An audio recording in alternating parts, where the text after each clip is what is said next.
तो हेलो दोस्तों, कैसे हो आप सारे दोस्तों। आज के हम इस वीडियो में कोई वोट चोरी को लेकर, राहुल गांधी को लेकर, मोदी जी को लेकर इस तरह से कोई बातें नहीं करने वाले हैं।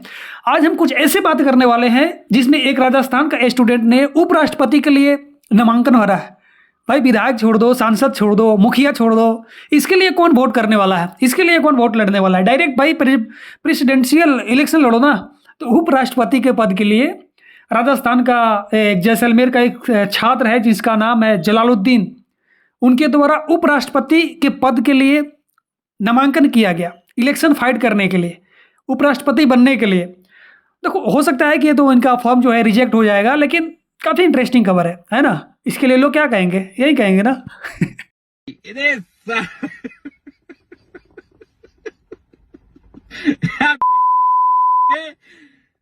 तारे पिछवाड़े में तो धो लिकट जाएगा।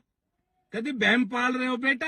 हाँ तो भाई, जी न्यूज वाला सुधीर चचा को जानते हो ना। हाँ, वही सुधीर चचा जो एंकर है, उनके ऊपर MS धोनी के द्वारा 100 करोड़ रुपया का मानहानि का मुकदमा दर्ज किया गया है और इनकी खटिया खड़ा होने वाला है। किस लिए?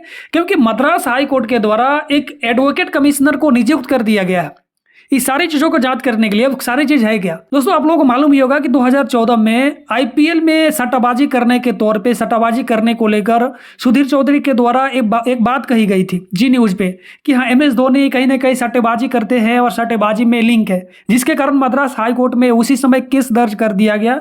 लेकिन आज क्या है कि 11 साल बाद मद्रास हाई कोर्ट के द्वारा एक एडवोकेट कमिश्नर को नियुक्त किया गया है कि MS धोनी की जो सारी बातें हैं उसको जांच करें। अगर जांच में भाई सही हो गया तो कहीं ना कहीं सुधीर भाई को तो लग गया। समझ रहे हो ना, क्या बोलते हो आप। और इसके बाद मिथुन चक्रवर्ती के द्वारा एक ऐसा बयान दे दिया गया, एक ऐसी बात कह दिया गया पाकिस्तान को लेकर, जिसको सुनने के बाद आप भी हंसोगे।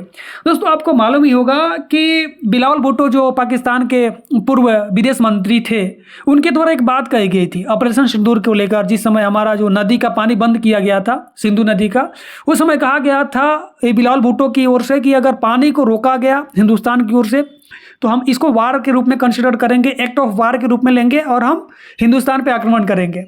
इसी के तौर पे मीडिया वाले पूछ लिया मिथुन चक्रवर्ती से कि दादा बताइए, बिलावल भुट्टो या पाकिस्तान ऐसे बोल रहा है। उसके बाद मिथुन चक्रवर्ती क्या बोले, आप ही सुनो।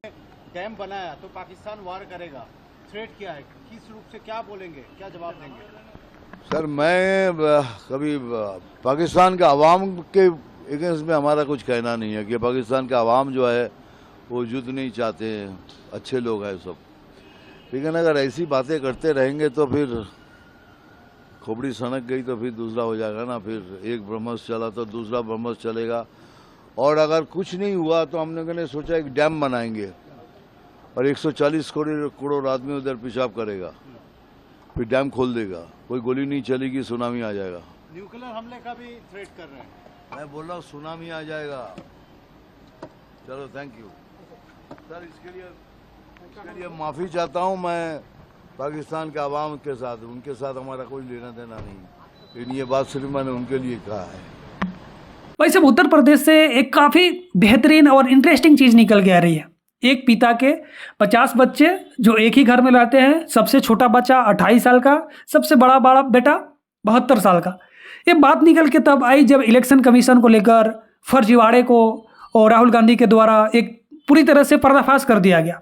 और पर्दाफाश करने के बाद अलग अलग जो लोग भी है इलेक्शन कमीशन की वेबसाइट से वोटर लिस्ट डाउनलोड कर रहे हैं, चेक कर रहे हैं, मिला रहे हैं और उसमें कमियों को ढूंढ रहे हैं। इसके बाद एक कमी निकल के आ रही है कि बनारस के अंदर एक पिता है जिनका 50 बच्चे हैं। ये मैं नहीं बोल रहा हूँ, इलेक्शन कमीशन का एक वोटर लिस्ट बोल रहा है, जिसके तहत उस पिता का 50 बच्चे हैं और सबसे छोटा बच्चा 28 साल का, बड़ा 72 साल का। और बात यही नहीं है, 12-13 बच्चे का तो जन्म एक साथ ही हुआ है।